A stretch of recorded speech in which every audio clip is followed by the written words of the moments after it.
Hello, everyone, and welcome to our Wikipedia Edit-a-thon on enhancing discoverability of women's history. I'm Summer Hamilton, and I will be your host today, and we're so glad you're here.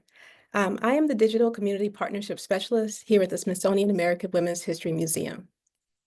So I want to tell you a little bit about the museum, and we're going to put a link in the chat so that you can go to our website if you'd like to do that. The Smithsonian American Women's History Museum expands the story of America through the often untold accounts and accomplishments of women, individually and collectively, to better understand our past, present, and inspire our future. We are one of two Smithsonian museums, along with the National Museum of the American Latino. We were signed into legislation in 2020, which stipulates that we'll have a physical museum on or near the National Mall in DC. We have about a 10-year runway until our physical museum is built, which gives us an opportunity to do events like this, where we can meet people where they are, both in person and online. So I want to talk a little bit about what our agenda will be today so that we know what's coming. So we will start with, after this introduction, where I'll talk a little bit about Zoom and at the Edit-a-thon, we'll hear from our digital curator, Dr. Elizabeth Harmon, who's going to introduce the museum's new Discoverability Lab, which will expand on the video that you saw if you joined us a little earlier.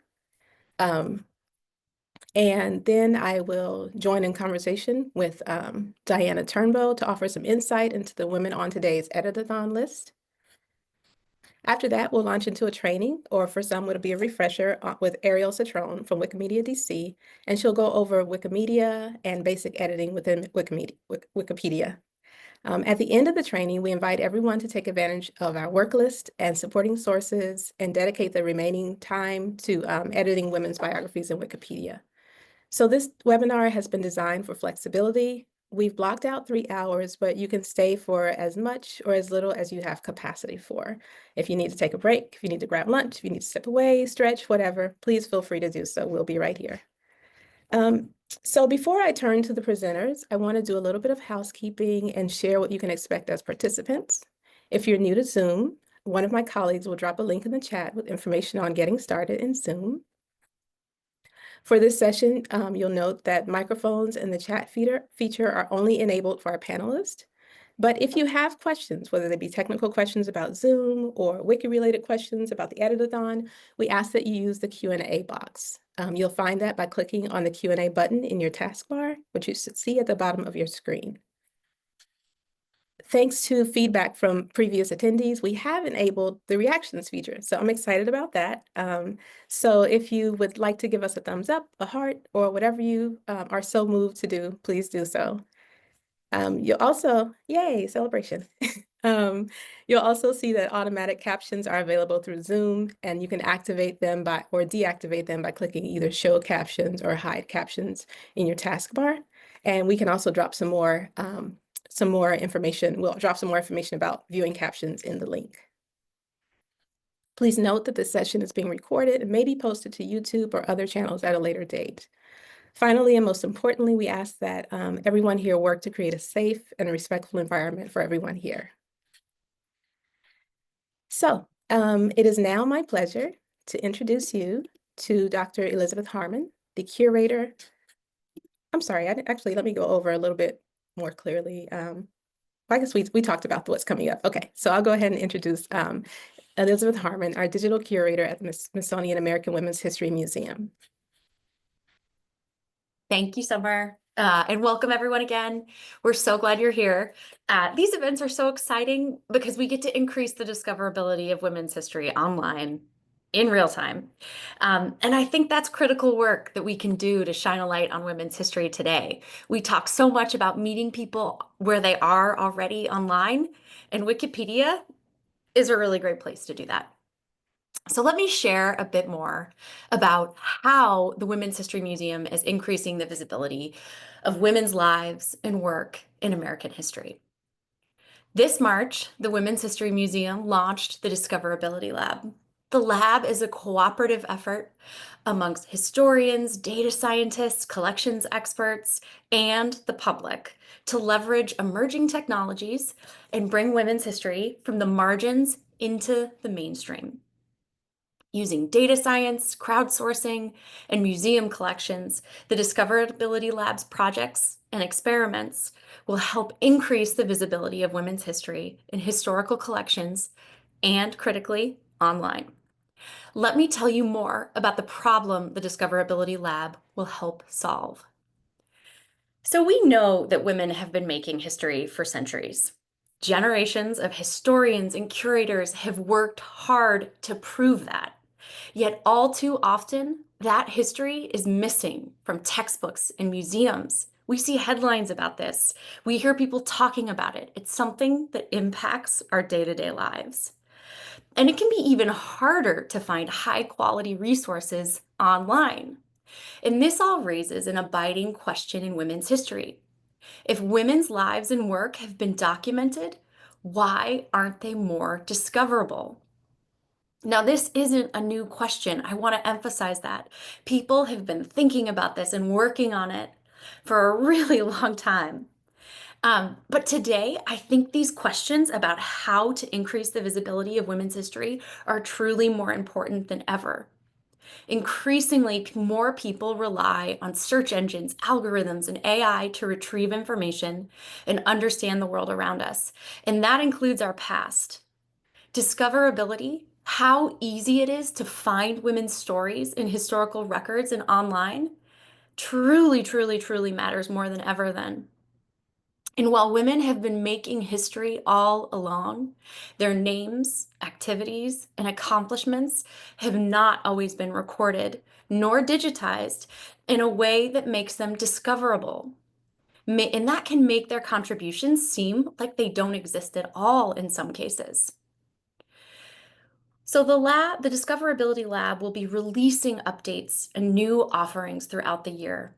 Right now, though, I can share 4 projects that we're beginning with. First, the Human Computer Project. And we'll drop a link to this one in the chat. We have a really great blog written by Summer all about the partnership. The Discoverability Lab is partnering with Hidden Figures author Margot Shetterly to increase the visibility of women in computing and American history. The team analyzes and addresses challenges in locating, interpreting, and sharing historical records documenting the lives and careers of women in computing fields. Now, I love this project for a lot of reasons, but one reason is because I think it does a really fantastic job of showing that at the level of individual women's stories, women who have shaped history, women who have worked in computing for the first time sometimes in major industries such as at NASA or in private industries, these folks, you can't always find a whole biography about them or a lot of information about what they worked on, say, but you might find a photograph, you might find a job title, you might find a little information about a research project that they launched or that they contributed to. And in those cases, we're taking traces about all of these individual women and their lives, and we're saying, how can we bring these traces together to paint a bigger picture of how women have shaped the field of computing over time? So please expect more from that one. We're really excited about it. Next, historical data and AI. So like I mentioned, the Discoverability Lab brings historians and data scientists together to experiment with AI to increase the discoverability of women's history and historical collections at scale. Now, what does that mean? So in the past, for example, we've collaborated with data scientists and creatives to surface stories about women in science and Smithsonian collections metadata. So at the Smithsonian, collections metadata depicts, describes, and structures information about all of our collections. And the lab is researching how the quality of that data affects the discoverability of women's history and stories. And we want to know more about what we can do to improve metadata practices so that we can make women's history more accessible in our collections. So we'll do that, for example, through network analysis, data visualization, reparative description work. We're looking for ways to surface those stories, and we'll be partnering with other folks to do it. All right, discoverability work across the Smithsonian. Since 2018, the Women's History Museum has provided funding to 29 other Smithsonian museums and research centers in support of 194. That's a big number. Exhibitions, education, research, and collections projects to amplify women's history. Now, many of those projects have already increased the discoverability of women's history in historical collections and online. For example, let me tell you about the Black Fashion Museum Processing Project at the National Museum of African American History and Culture. Now, you might hear the word processing and be like, exciting, not exciting? What do we think? But this one's pretty cool. It's a 4-year project to preserve, catalog, digitize, and make the collection and records of the Black Fashion Museum, founded by Lois K. Alexander Lane, available online. Now, we're so excited to support this work because it's going to make an incredible collection of gowns and costumes that are really critical to the history of Black fashion more available. But it's also going to tell the story of the museum, the Black Fashion Museum itself. Now, this is going to come back in a second here, but let me transition now to last but not least, Wikipedia and open knowledge. So we know just above 20% of Wikipedia English biographies are about women. And the Discoverability Lab is going to be experimenting with new approaches to Wikipedia editing to help close that gender gap on Wikipedia and make women's history more discoverable online. And so one great example of this work and how important it is actually that founder of the Black Fashion Museum, Lois K. Alexander Lane. So she was actually added to Wikipedia in an edit-a-thon, and she was deemed not notable at first. But here's the thing, she's a published author, she's a museum founder, she's actually a groundbreaker and kind of a new kind of way that folks were trying to think about the contributions that African American communities had been making to fashion over time. She was trying to change the way that we thought about that. So she's Lois K. Alexandra Lane, completely notable, for sure. Now she has a profile, but it wasn't easy. We had to do the work, and we have more to do today. So thank you so much for being here. I hope you'll check out the Discoverability Lab online and keep in touch with us. I'm going to hand things back to Summer now, who will tell you more about today's work list and all of the women that we get to add to Wikipedia. Over to you, Summer. Thank you so much, Liz. Appreciate that. So as Liz said, in thinking about the ways that today we're thinking about the ways that Wikipedia and open knowledge can add to the discoverability of women's history. And so to do that, I'm going to be in conversation with Diana Turnbow, who I'd like to introduce, and talk a little bit about how Wikipedia is boosting discoverability. So like through events like this, through improving existing articles, by creating new articles for notable women.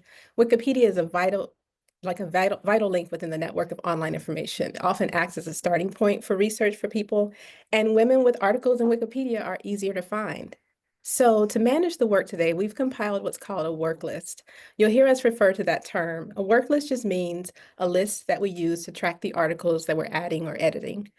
So as I mentioned, Diana will be joining to talk about the impact of this work, and she is a contractor with the Women's Museum who's done quite a bit of research to compile this list. So we've had many conversations, and so I'm excited to have this one today that all of you can join in. So to begin, Diana, if you could just tell us in general, how do you find women for the work list? I find women in a lot of different ways. Sometimes it's through a systematic search, comparing a checklist of articles from an exhibition, such as Subversive, Skilled, Sublime, Fiber Art by Women, against existing Wikipedia articles. Sometimes, while I'm looking for images in a photo archive, a woman's name will come up and then prompt me to take a deeper look. But frequently, I come across names in the process of topic research and literature review. I find them in the endnotes or in the index.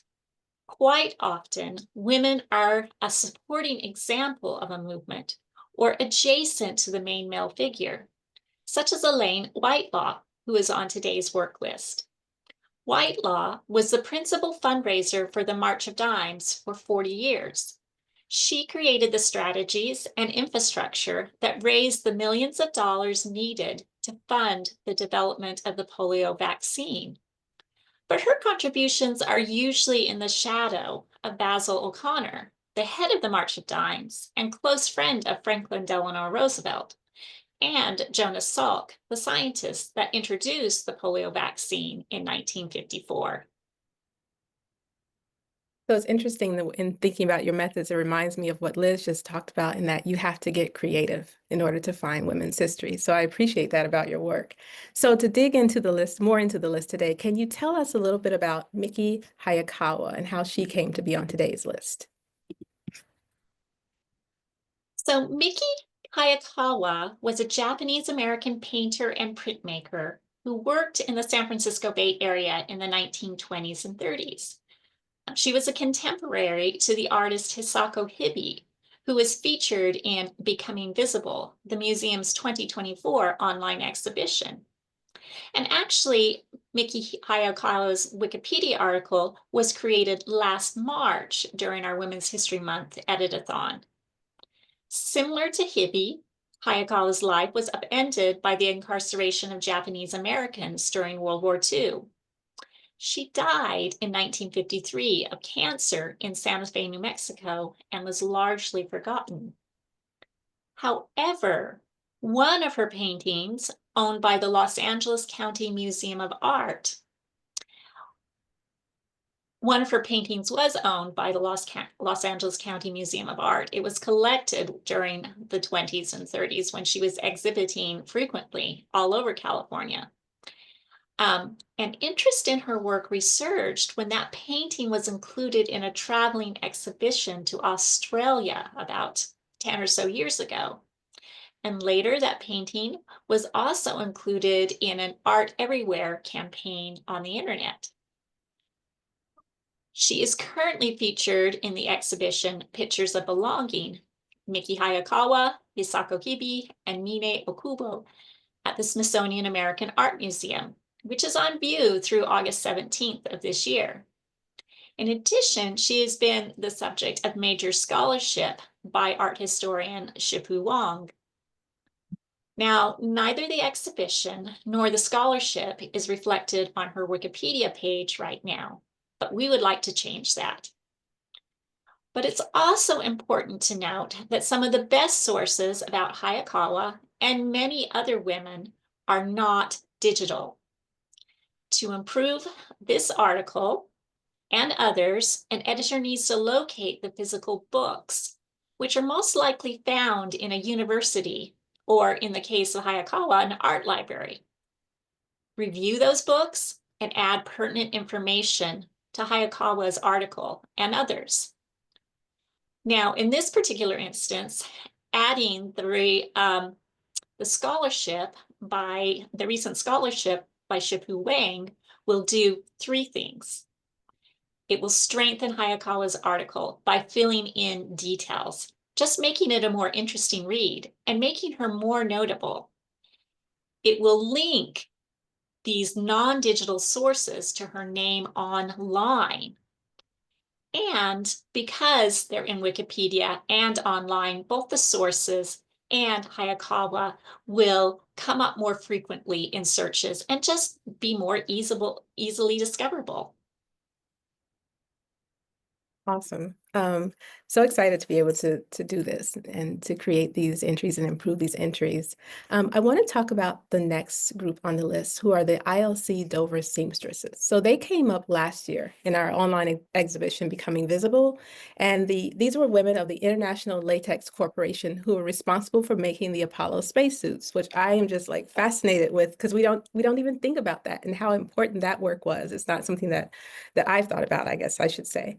So because not a lot is known about these women individually, last year you created a general article in Wikipedia that included a list of all the women who have worked on the Apollo spacesuits, and I think that link will be in the chat.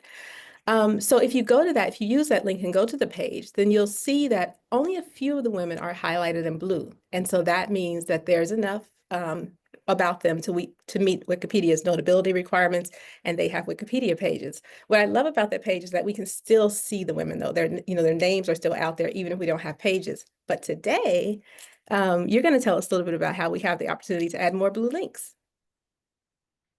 I'm so excited. There are 2 women on this list who, of all the known women who have worked on the Apollo spacesuits, Roberta Pilkington and Joanne Thompson, we have enough information to create their own Wikipedia pages.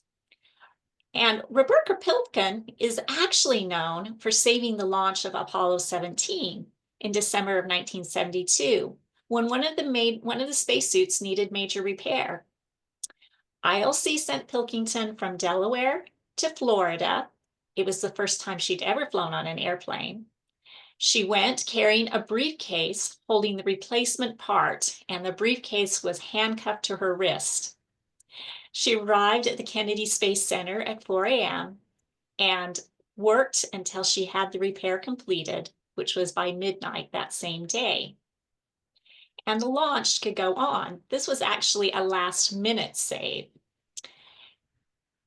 If we have an article for Roberta by the end of the Edit-a-thon, or if we have an article for Joanne as well, we can come back to the Wikipedia page and add a blue wiki link to her name, to their names. The more linked information that exists about a person online, the easier it is to discover their stories. And Pilkington's story is really an inspiring one to tell, because it carries the message that every woman's contribution is essential. Great things don't happen because of only one person. Great things happen because lots of people work together to make them happen. Roberta just happened to be in the right place at the right time, but any of us could be in the right place at the right time. So true, so true.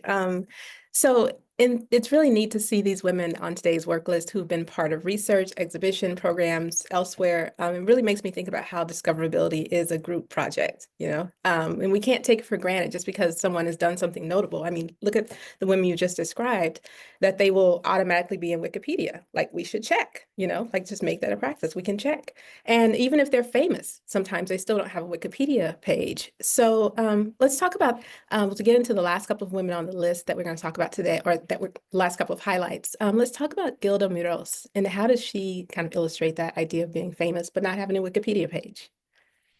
Yeah, Miros is one of the 7 Latina journalists featured in the exhibition De Última Hora, Latinas Report Breaking News at the Smithsonian's National Museum of American History.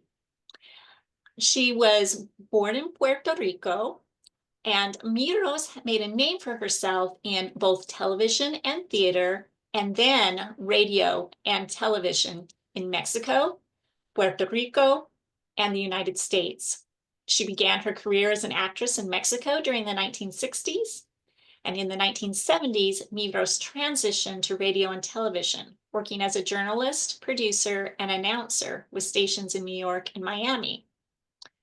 Early on, she produced 2 notable documentary films, the first on Latinos in the New York City prisons, and the second on Latino troops in Vietnam. She also hosted the first national live daily radio show in Spanish for the Spanish Broadcasting System. Her long and productive bilingual career has included producing a show with Celia Cruz at Carnegie Hall, developing a cosmetic line, and she's been the author of 10 books. It really is surprising that she does not already have a Wikipedia page, given how well known she is. Now, I don't want potential editors to be intimidated by her notoriety. If you take on Gilda's article, you don't have to write the definitive article on Gilda Miros. You don't have to tell her entire life story. Start with a short article that states her major contributions and establishes her nobility. Once that is published, through the power of crowdsourcing, other editors can enhance the article by contributing additional content. Wonderful. Thank you. In our last couple of minutes, we'll talk about one more person on the list and how she came to your attention. That last person is Viola Mitchell Turner. Viola Mitchell Turner surfaced through research on the museum's initiative, We Do Declare Women's Voices on Independence, which is our contribution to the commemoration of the 250th anniversary of the signing of the Declaration of Independence.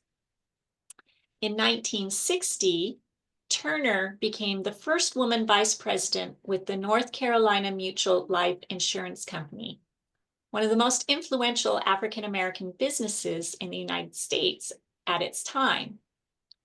She began working with North Carolina Mutual 40 years earlier in 1920, setting up branch offices in Oklahoma, Arkansas, and Mississippi, and then moved to the company headquarters in Durham, North Carolina in 1924. She became the personal secretary to one of the company's founders, Charles C. Spalding. Turner had a natural aptitude for finance, and she did successfully climb through the ranks of the company, albeit slowly. One of the key decisions she made was to shift the company's investments in mortgages and government bonds to stocks. Her male colleagues were skeptical of the move and patronizingly called it, quote, her little project, unquote. But she knew what she was doing. She had done her research and she was steady in her course. As a result of her careful management, the portfolio significantly increased its value, and she became well known as a savvy investor on Wall Street.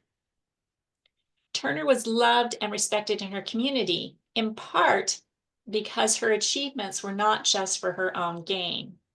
Along the way, she also advocated for equal pay and equal treatment for all women employees at the North Carolina Mutual Insurance Company. I love that story. So, in thinking about women like Viola Turner, and all the women that you've mentioned here, why would you say it's important to have events like this where we work to increase the discoverability of women like Viola and others? Increasing the discoverability of women like Viola Turner grounds historical events in the lives of individual people. When we learn about the growth of African-American middle class, of the African-American middle class in the 20th century, we can connect that idea to specific people. It's not abstract. Women like Viola Turner make that history become more relevant because it becomes more personal. It becomes our history. Wonderful. Thank you so much, Diana, for talking through this work list and getting us really excited about the work ahead of us today. And these are just a sample of the incredible stories. If we had time, we could talk about them all. So we're getting closer to getting started, but now we're going to hear from Ariel Citron, and she is the Institutional Partnerships Manager for Wikimedia DC. Ariel is going to conduct a 50-minute training on how to edit and create Wikipedia articles. So we realize that for new editors, this can seem like a lot of new information, but rest assured, we're here to support you. Ariel is going to stay on after her segment and during the working portion to provide support and answer questions, as will the rest of us. We'll also drop some links in the chat later, just with additional resources that can be helpful as you're moving through this process. In conclusion, I just want to say thank you on behalf of the Smithsonian American Women's History Museum. Thank you for showing up today, and we're excited you're here. It means a lot. Ariel. Thanks, Summer. I'll go ahead and share my screen once we've transitioned over. Hi, everyone. It's nice to see you. Nice to see some familiar faces and names, and to welcome new folks who have never edited before and are here to learn how. We're going to share a presentation now, which will be the overview of how to edit Wikipedia.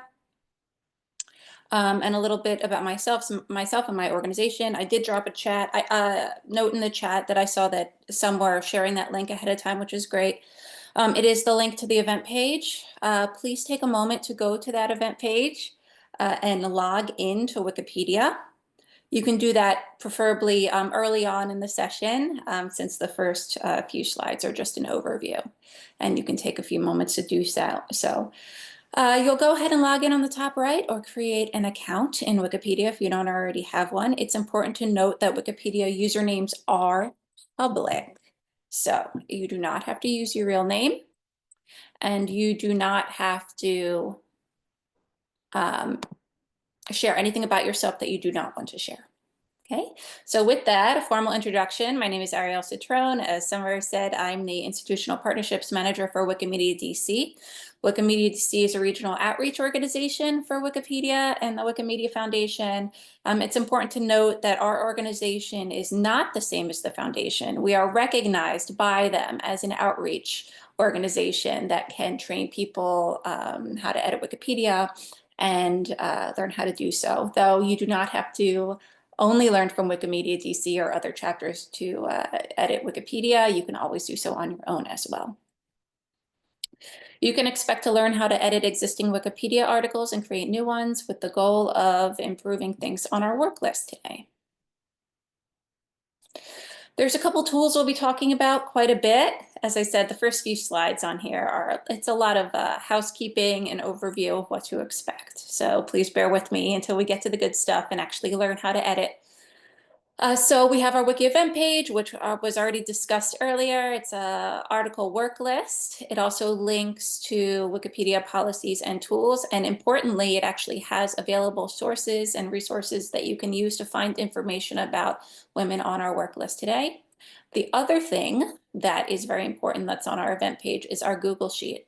Now, our Google Sheet is a place that we would like everyone to go and engage with before you start editing. Now, this is where you're going to add your name next to the article you want to edit. You will also find suggested edits. So if you're stuck and you don't quite know what to do and you want to help make the an existing article better, you can go to this page and look in the suggested edits column, and it will tell you some things that may help inspire you to add new or fix new content.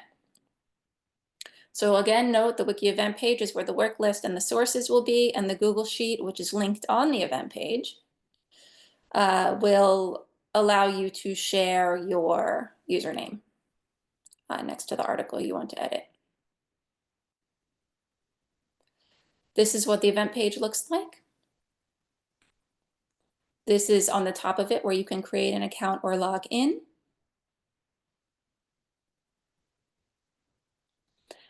And once you've logged in, we're going to have you do another housekeeping thing, which is what's called checking in for the event. Now, logging in is logging into Wikipedia.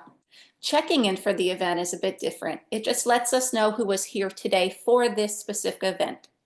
So once you have a moment to log in, I want everyone to go back to this event page. Now, ideally you'll do this now, but we have a few hours to work with through the course of today.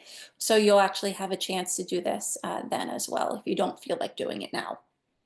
So from this event page, once you are logged into Wikipedia on the top right, if you'll scroll down to the Start Here section, you will see a blue check-in button.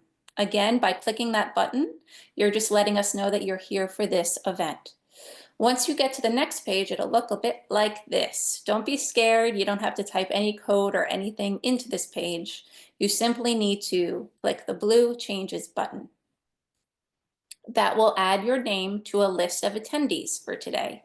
And of course, it won't add your real name, but your username. Again, you'll go to the event page, click on the blue check-in button, scroll down and click the Publish Changes button. Please note that I would like you to be logged in to Wikipedia before you do this. If you don't log in before you do this, it will capture your IP address instead, and we don't want that to happen. Okay, so feel free to do this now. If you don't get to it at this very moment, we have time throughout the rest of the day. So also on that list, in addition to the check-in button, as we've mentioned a few times, is the article work list. This is what it looks like on the page. When you see a blue link, that means an article exists. So you would simply click on the article itself on the link, and it will open the article itself. If you see a red link, it will open up a blank page, and you can create the page, the article, by starting to write new text. Next to each of these names, we have a show button. This is a collapsible field. If you click on the show button, under each name, there is a list of potential sources. Many of them include URLs to materials that have been put together by the curators of the museum and for this event. So feel free to click on those and explore some of these documents. You will notice occasionally there's a link to an artist website or a link to YouTube. General note, we don't cite YouTube in Wikipedia, but if there are other videos on other museum websites or things like that, you can link to, you can do so in what's called an external links section of an article.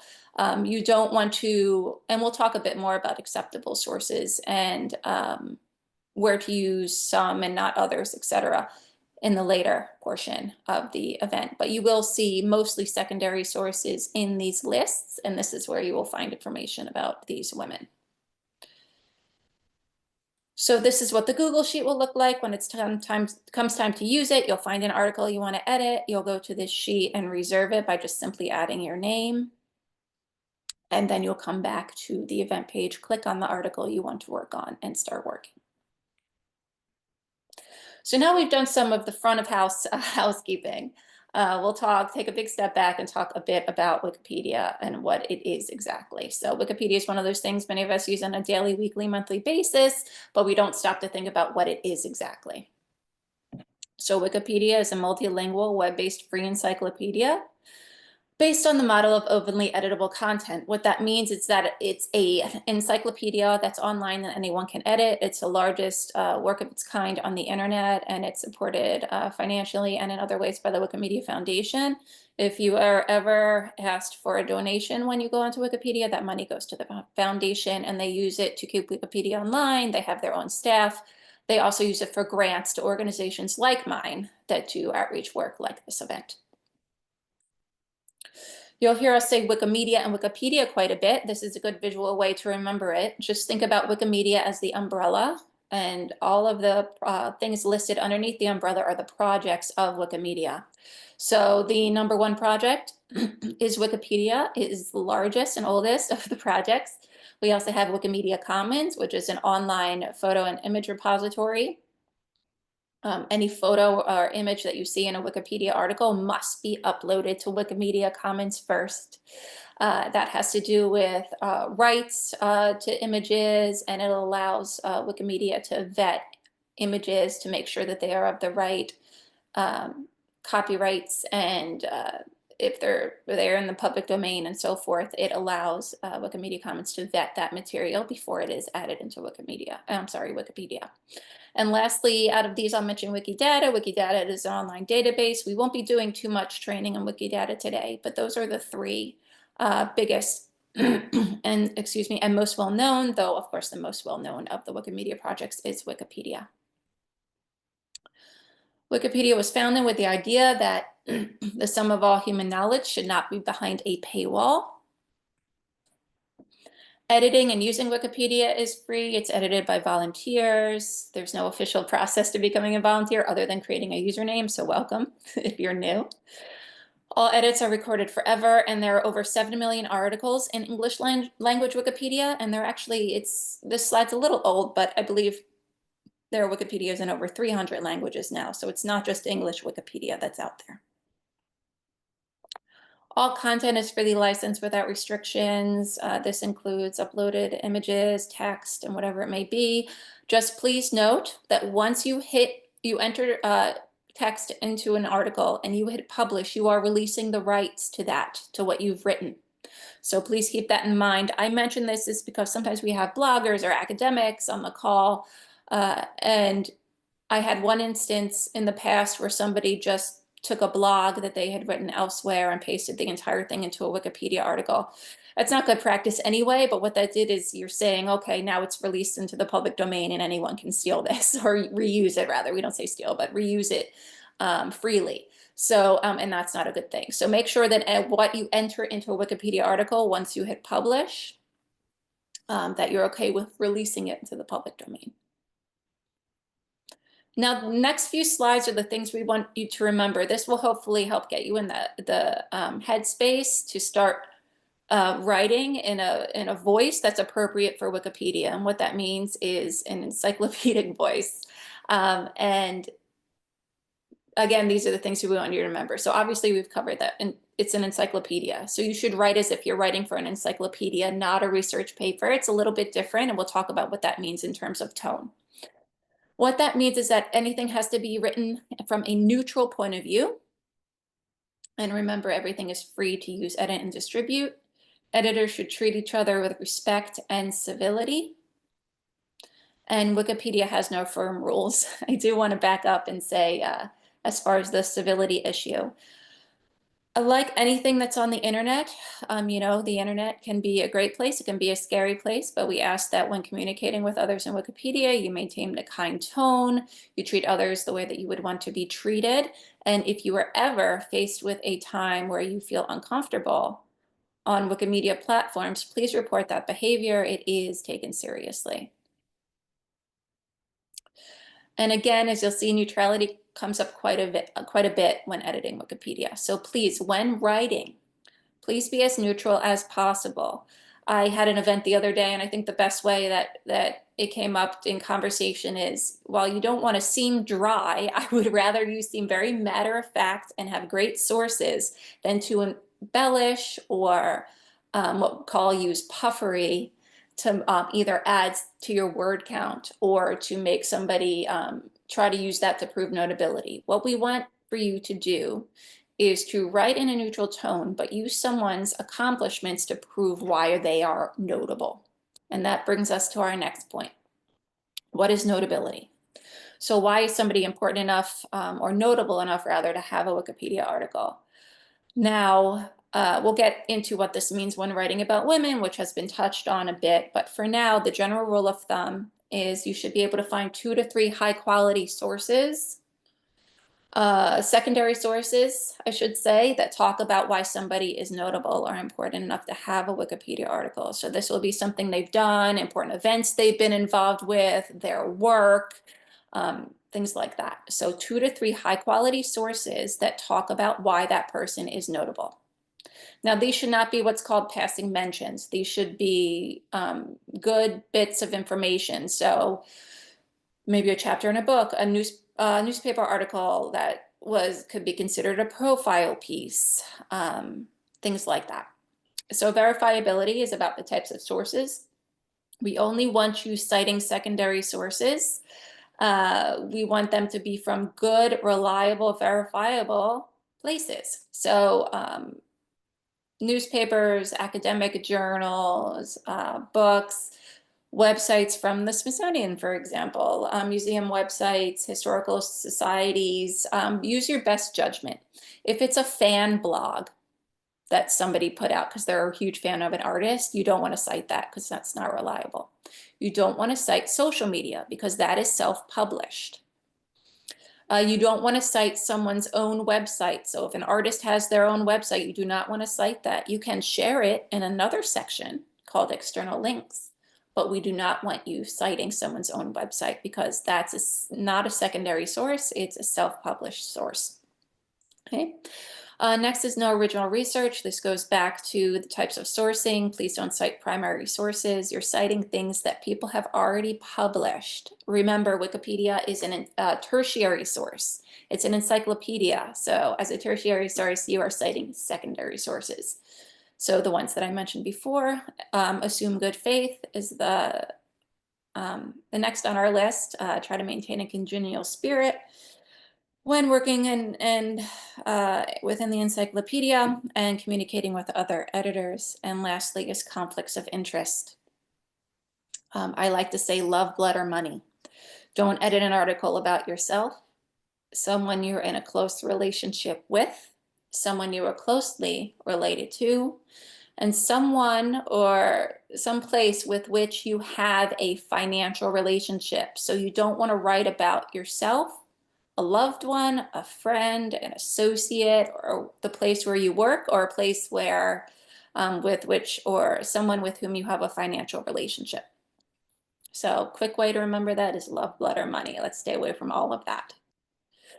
This is another slide. We talked a bit about the reliable sources, but one of the things about my presentations is that this entire slide deck will be uploaded eventually to the event page. So there will be some pages here, slides that will have detail that we won't spend too much time on, but they will be available on the event page. So if you ever want to come back for a quick reminder about what I should and should not cite in Wikipedia, you can go to the event page, find the slide deck, and review the slide that's shown here. Quick note on plagiarism: no matter what the experience level is or the type of audience that is attending an event, whether a university, online, wherever it may be, I always like to mention this because it does happen, and I do acknowledge that sometimes it's not on purpose. There's only sometimes a few ways to say something, but please do your best to not plagiarize material from the sources that you are citing. And that means please don't copy and paste exact text and into a Wikipedia article, even if you are citing its original source. I would rather you find that information within a secondary source, rewrite it in your own words, and then cite that source. We already covered conflicts of interest, so again, we won't spend too much time on this, but again, love, blood, or money. Quick note about quality assessments in Wikipedia, and this is always interesting to share this little tidbit that's coming up. So we have article quality assessments within Wikipedia. You read this list from the top down. So FA is featured article, which means it's an article within Wikipedia that is high quality enough to have to be on the Wikipedia homepage potentially. And then you take your eye down from the top to bottom. So we have FA, FL is featured list. We have A, GA, B, C, start, stub, and list. So let's take a look at the stub row. Stub in Wikipedia means a short article. If you take your eye all the way to the right side of that row on the last column, you'll see that the majority of articles within Wikipedia are stub articles. They are short articles. What that means is on one hand, yes, they maybe could be expanded. Sometimes a stub is all we have the sources to create at that time.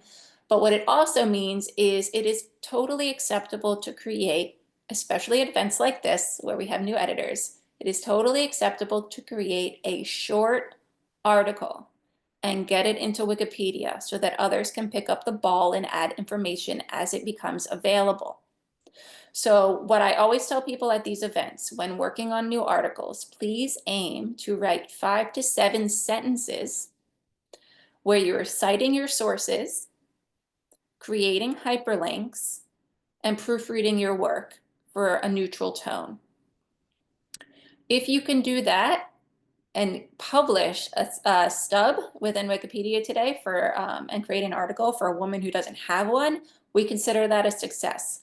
Please don't think that you have to write a novel today. 5 to 7 lines with correct citations, hyperlinks, and a neutral tone would be a great success in my eyes.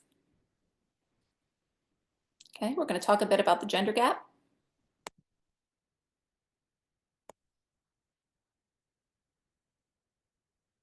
Yep, there's a question about the slide deck. The slide deck will be uploaded later on. It's not there yet. It's usually done at the end of the event in case there were any additions that needed to, additions that were required later on. But it should be there before the end of the event today for your reference. Okay, quick note about gender gap. Our most recent data shows that about 1 out of every 10 Wikipedia editors identifies as female. More recent estimates are about 12 to 15%. Our original 10% estimate came from an official survey, and there hasn't been one done in a while. But we assume just from some data that we do have that number is about 12 to 15%. So there is a gap in who is editing Wikipedia. That translates to a gap in content. So we did have a sort of a celebratory moment in February. We reached 20% of articles being about women in English language Wikipedia. So that represents about 410,000 biographies out of 2 million and change. I always say it may not seem like a lot, 15% to 20.031%, but it's not like other editors stopped creating articles about men. So we were able to make up that 5% while other articles were also being generated. So it's great to stay on this trajectory. We're going to help to close this gap as we move forward. So with every new article that is added today, we are reaching that goal. There's always a few questions about why we have these gaps. There are a couple theories here. These are what I believe are the most accepted theories when asked about why women are not editing Wikipedia. And the answers that we've gotten back is a potential aversion to conflict. So sometimes in Wikipedia, as you know, if anyone has been a new editor in the past, you could do something that looks fine to you. Somebody comes along and shakes their finger at you and says, you did it wrong. Now, hopefully, as a trainer, they will come to you and say, I see that you did this wrong. Here's how you do it correctly. Good luck. Or I fixed it and I did X, Y, Z. In the future, this is how you would do that. That would be an inclusive, kind tone. But sometimes people come through and say, why did you do that? You did that wrong. I'm going to delete it. What are you doing? I get that even as an experienced editor occasionally. And sometimes people just say, I don't want to deal with this. I'm moving on. And we can lose a lot of really good editors that way. So that aversion to potential conflict like that is one of the reasons that women have said that they are not participating in the projects. And that leads into the fear of deletion or reversion. Of course, there's a systemic bias in the sources that are available and a lack of reliable secondary sources. When writing about women, pre-20th century women, one of the reasons why they exist in less within Wikipedia is because if I don't have anything to cite about them, I cannot write that article. We cannot publish Wikipedia articles without secondary sources to cite and secondary sources to find information. So this is my plug.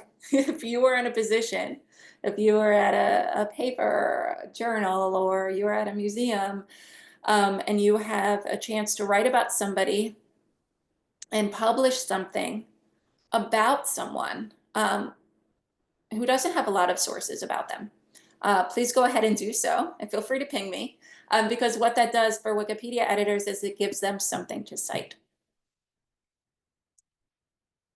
Okay, one of the ways that we fix this, obviously, is events like this, spreading the word about the gender gap, helping to publish new secondary sources, and so forth. Now, the two women that I highlighted in these pictures here, this one is Michelle Zatlyn. She's a tech founder and CEO, on par with the most well-known, notable tech CEOs out there. We had an event about the gender gap a few years ago, and someone created this article. It was a great article. It had great references. It established notability, and it was immediately nominated for deletion, even though we could find, 5 articles about men who weren't necessarily in as high positions at their companies as CEOs and founders. And it eventually wound up sticking, but it was a fight. So I like to highlight that one. And the most infamous one is Donna Strickland. She was a physicist who won the Nobel Prize. But way back before that, when she was still doing important work, her article was deleted a number of times. And I believe it was only reinstated after she won the prize. So it shows you that there is that systemic bias when looking at work about women, and also as far as people vetting the notability of women. There have been times where I have seen articles about men that had 0 citations in them, and they have been up for years. I wish I had bookmarked them, but I found at least 5 since I've been doing this work that had 0 citations and had not been deleted. Okay, so now we've talked about the gender gap, and we've talked about getting in the headspace of writing for an encyclopedia and what you can and cannot do. Now we're going to talk about getting ready to edit. This part of the training takes even less time than the other part, usually because it's a bit more straightforward. So user page, I just want to highlight this for you. When you create a username, you have the opportunity to create what's called the user page. This is a public-facing page where you can share information about yourself. Okay, so to get to your user page, you do not have to do this now, but to get to it in the future, you can log in, click on your username, and it will bring you to a blank page. It'll probably say start editing or create page. You will click on that and you can type in anything. You can say, hi, happy to be here. You can say, I'm interested in closing the gender gap in Wikipedia. You never have to add your real name. You never have to share anything about yourself. You can leave it blank if you want, but it's good practice just to say hello, hello, put something in there, or new editor here, happy to be here, something like that, but it's totally optional. In addition, you have a talk page. So this is where people leave you messages in Wikipedia. Occasionally, if you'll get maybe a thank you note for editing an article, you might get a note from somebody saying, hey, I saw you did something wrong.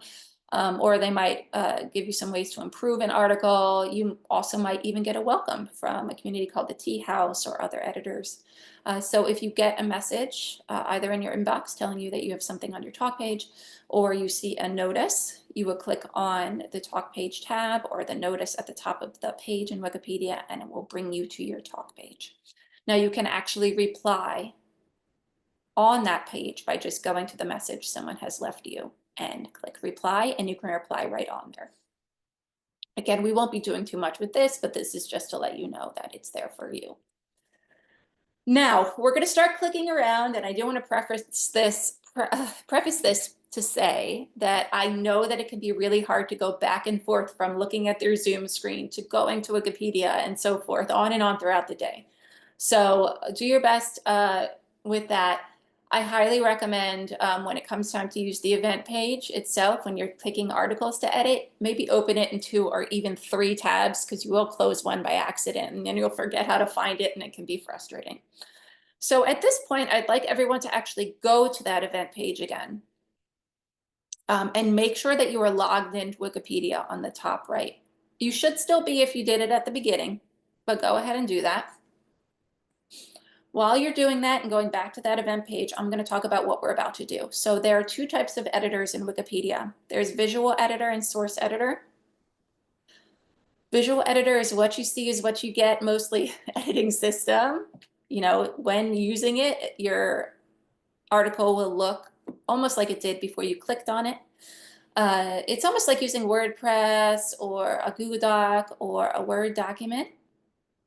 That's the easier to use editing system. It has not always been around, but as a trainer, I'm very thankful for it.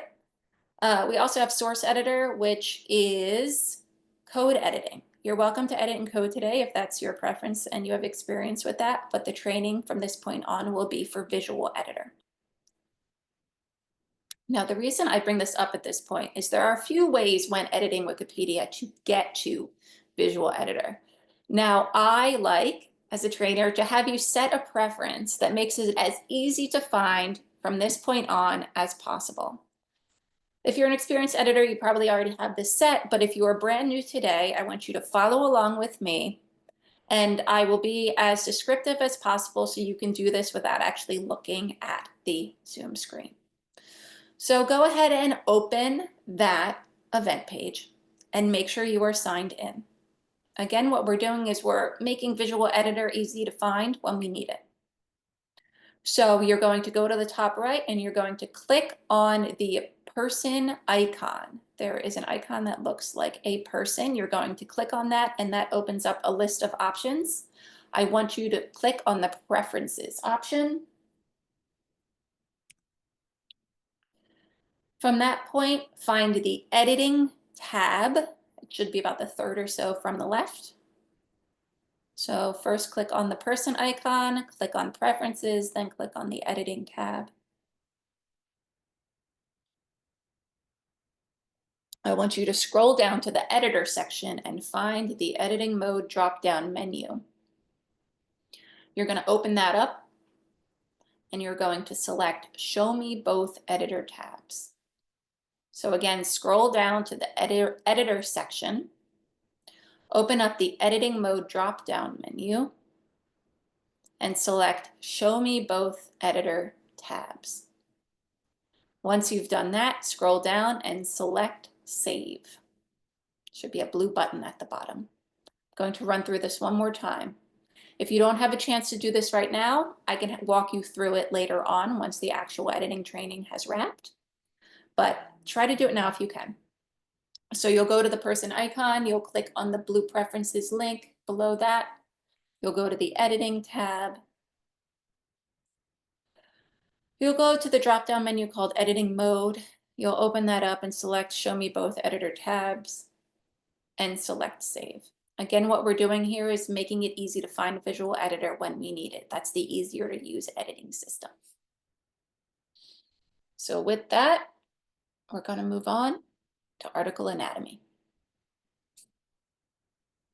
So at this point in the presentation, I have a sample article, and in a moment I will actually go to Wikipedia and act as if I'm going to edit this article so that you can learn from example. But we have an article here. The reason I picked this one is we did an article about women in banking and financial independence. That was also an event with the museum. So I'd like to highlight an article that we worked on last time. So this is one. Jane Fraser, she's a banking executive, and it's a pretty good looking article. So I think it's a good one.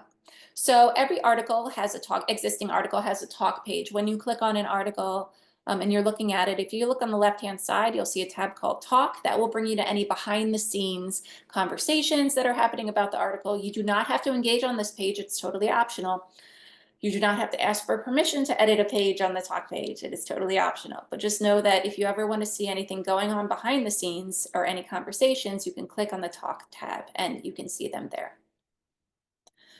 Also, on a lot of talk pages are links to what are called wiki projects.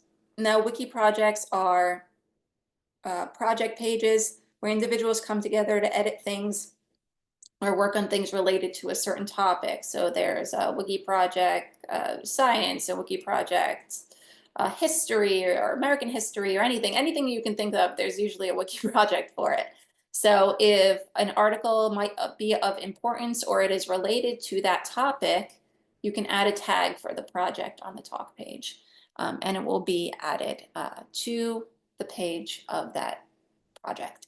I don't see one listed here. Usually I have an example that has one, but just know that there are wiki projects. I linked on the event page to more about wiki projects so you can learn about them. But if you have a topic that you're passionate about and you want to work on it, you can go to wiki project pages, see what other people are talking about, what articles they've listed as needing to be improved or created, and it creates an online community for folks who like to edit certain topics. Every article has a history tab. So if you go to an article and you click on history, it'll show you every time an article was published. So anytime someone hit that publish button after making changes, it gets logged in a history of that article. So if I wanted to go back to see what an article looked like at any given time, I would click on view history and click on a date, and it will show me what it looked like before the time I was looking at it. So we have general structure here. We've all read Wikipedia articles. So Wikipedia articles, importantly, begin with what's called a lead paragraph, or sometimes paragraphs, multiple. You'll see that a name or topic is always in bold. So you'll say the person's name in this case, so say the woman's name, and then you'll roll that into a sentence. So Jane Fraser is a British American banking executive who is the chief executive, ... Okay, so I want you to write the name, make it in bold, and roll that into a sentence explaining who they are, okay, and why they're important. One of the things I like to say about the lead paragraph is it's supposed to be a summary of the most important parts of the article, but I like to say this is your hook. This is your time to say who this person is, what they do, and why are they important. Now, we don't want it to be literal, so we don't want to say Jane Fraser is important because, but we want you to say who she is, what position she holds, what she, and really lean into why is she notable. This is where we make a case for it, okay? And this is really a summary of that information. So below the lead paragraph, when writing about an individual, is a chronological story of their life, everything that we know, okay? That may be a tiny, tiny bit, but we include what we know. So lead paragraph is why are they notable? Sum it up there. And then the paragraphs below, the sections below will be things like early life and education, career, awards, and if they have passed on, it could say death or legacy at the bottom. Now, when writing about somebody whose personal life is, you can include a section on that. If it is not important to their notability, that type of thing would be at the bottom. But if somebody is notable because their role within their family life, you may see that at the top. So if you have, let's say, one of the Carter family members, or, of the singing Carters, you would see more about their family life at the top of the article because they are part of a well-known family group and it's important to their notability. Now, with somebody like Jane Fraser, when writing about her family or personal life, if it's in there at all, will be at the bottom of the article, maybe underneath her awards or career accomplishments or publication section. It might say personal life and then something about her family life. Wikipedia articles use inline citations, so you'll add something about somebody, you'll place your cursor where you want it to go, you'll create the citation, and then there's a corresponding reference at the bottom, just like a general research paper. Wikipedia articles include hyperlinks, so in the body of an article, an article will link from Wikipedia to Wikipedia. Okay, so we're not linking, in this case, from Wikipedia to an external website. My example here is Citigroup. I'm going to create a hyperlink when Citigroup is mentioned in this article, a hyperlink from Citigroup to the Citigroup Wikipedia article. I'm not linking from Citigroup to the Citigroup website. Okay, so anything within the actual text, we want it to link to Wikipedia articles. At the bottom of Wikipedia articles, you'll see other sections like categories. These are just tags that pulls this person into a list of folks who have also been tagged as being in these categories. And so forth. So now I'm going to go to my sample article and show you how to edit it. So we have Jane's article here. Now let's say I noticed a typo, or let's say I was reading an article and I found something that's not included here, but is important to include or should be included, and it's interesting or important, whatever it may be. I would go to the article, I would make sure I was logged in first, and then I'd click on the edit button. Now you'll notice here we have a pop-up. When writing about folks who are still living, you'll get a warning because it is actually sometimes easier to write about people who have passed on because we have more source material about them than it is to writing about living people. So you might get a warning. Just make sure that you have good sources to prove that this person is notable. Okay, so I click that edit button. Now I'm going to do that again because that pop-up kind of blocked it. I'm going to click it again. And now look, all that did, open the article right up. So I can start typing anything here. I can, if I wanted to, I could delete full lines of text. You treat it like a Word, some sort of Word doc or Google Doc. You just type in it, just like a word processor. Okay, so as simple as that. You go to the article, click edit, and start typing. Now let's say I've added some some text. I'm going to use sample right here, and it came from a new source, and I want to cite my source. I'm going to go up to the top. This bar up here at the top is going to be your friend. You're going to click on the cite button. Some of you may only see a quote icon. If I'm citing a URL, I'm just going to paste the website right there into that field. I'm going to go to automatic and I'm going to paste it in. If I have an ISBN from a book, I'm going to type that in there. If I have a DOI from a journal or anything like that, I can type that in there and click create, and your citation number will generate and have a corresponding reference automatically added to the bottom. You don't have to remember, is it Chicago, MLA, whatever, formatting for citations. You don't have to worry about that because this will do it for you. Okay, so again, paste in the URL or the ISBN and so forth. Let's say it's not a URL or it's not formatting correctly and you're like, you know what, this isn't working. Let me try it again. You can click on manual. So these gives you a little more flexibility. So let's say I want to cite a book. I would click on that and you would fill in the fields. Okay, try to be as complete as possible. Anything with an asterisk is required, but try to be even more complete than that. Now, let's say there are two authors in a book. You can add additional ones by just clicking on these things, and it will actually add their name, add new fields for you to complete. Okay, so when you're done and you like the way it looks, click insert. So now you'll see I have a number here. And if I don't want to make you dizzy, but if I were to scroll to the bottom, this isn't too long, you'll see it automatically appeared here in the list of references. So again, to cite your source is arguably one of the most important things to learn. You'll place your cursor at the end of the sentence where you've wrapped up the factual information that you've gotten from this source. You'll place your cursor at the end, click cite. You can go to automatic if it's an online source or you have an ISBN for a book. You can go to manual if you'd like to fill out the fields yourself.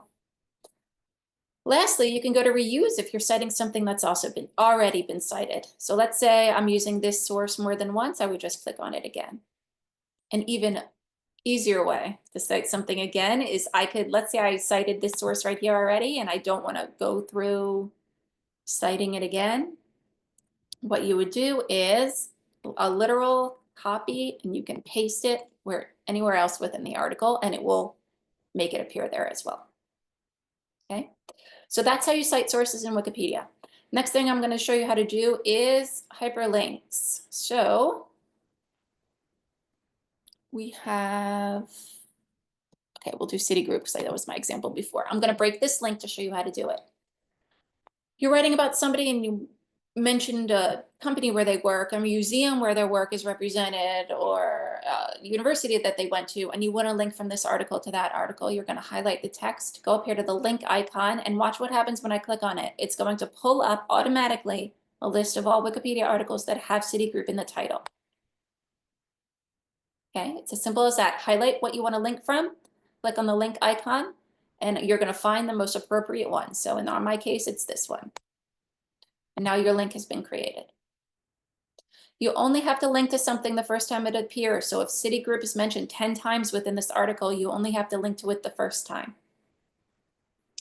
Now that's how you link from Wikipedia to Wikipedia. Now I don't know if you remember before, but there are some exceptions. So let's say, I'm not sure what this random sources thing down here is, but let's say there's a section called external links. So these would be things like interviews to her, videos of her giving an interview on oral history, something like that, that you may not have been able to cite, but you still think it would be of importance to include or interest to people. You would just type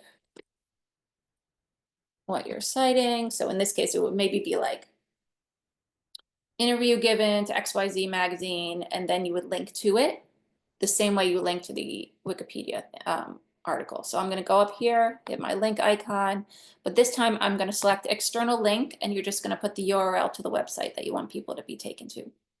This is only appropriate in the external link section, okay? You're not going to do that up here in the text.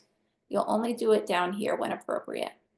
So with some of the folks on our list, because the women who worked on the space program, some of the artists, I believe there are some oral histories they've given or videos that show them talking about their work.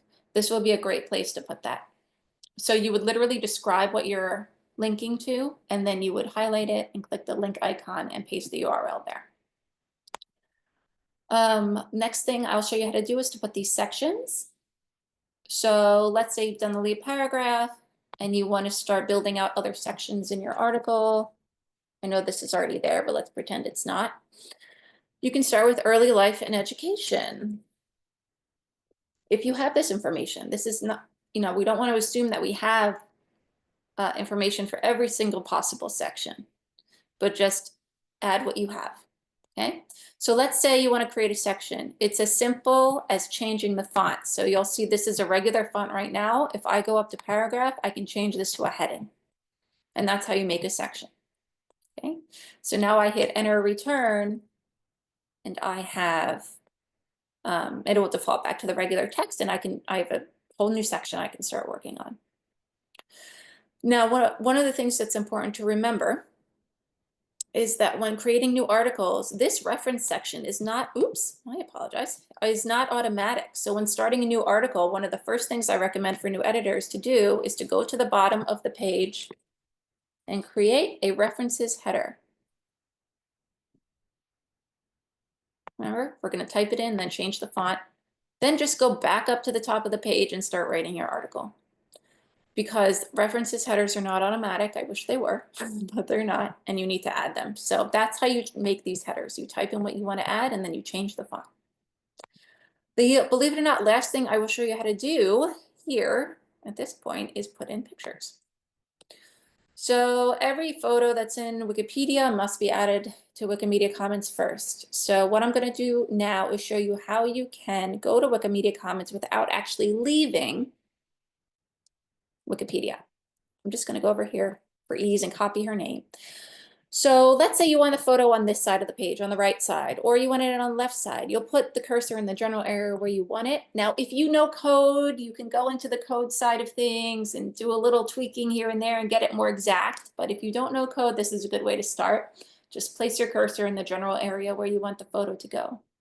I'm going to go up here to where it says Insert. I'm going to click on that and select Images and Media. So now Wikipedia is communicating with Wikimedia Commons. And I'm just going to type in her name and see if there's any photos. Okay, so these are all the photos that have been tagged in Wikipedia as having her name. Now, not all of these people are Jane Fraser. Some of them are, some of them are not. You may not find a photo that applies to what you're working on. That's actually pretty common when writing about women whose work has been appreciated or researched or discussed. But do your best if you want to find photos, just type in the name of the person you are writing about. And let's say you find something you like. You're going to click on it and then select Use this image. You can caption it.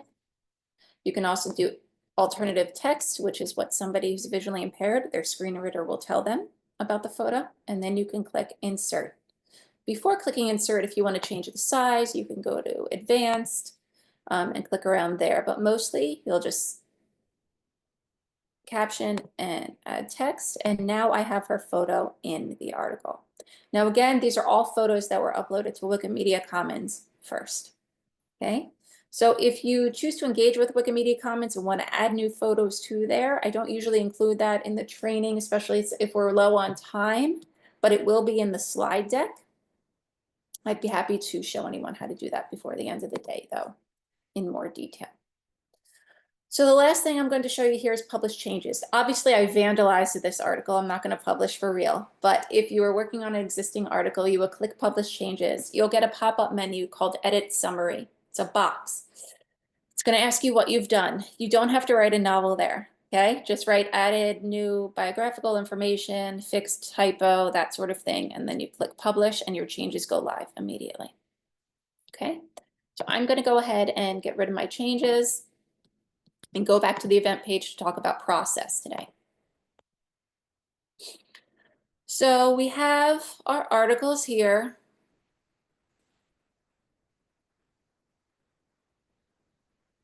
Okay, so let's say you wanted to work on one. You would find one that you want to work on. You'd go to this Google Sheet. You'd reserve. Good. It looks like a lot of you have done that. That's amazing. If you want, you can make note of some of the things that could be improved today. You would then click on the article, click the edit button, and start working. Now, remember how I said it's useful to have it open in multiple tabs? Because you're also going to want to have the sources available and open for you.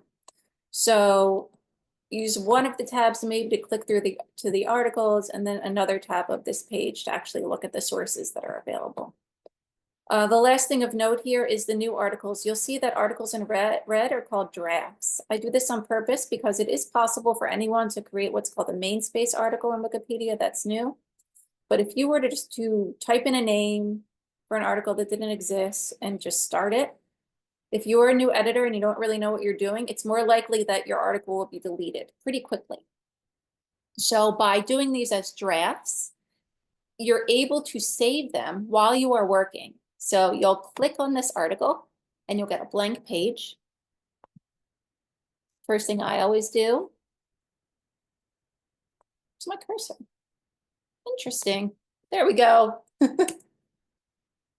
got a little bit of a hiccup here, probably a technical issue on my end. I'm not really sure why that's happening. But basically what would happen is, let's try another one. There we go. I would go down here and create my references section. Remember how we typed it in and changed it to header, and then go up here and write Ashley York is a, and write that full matter of fact statement.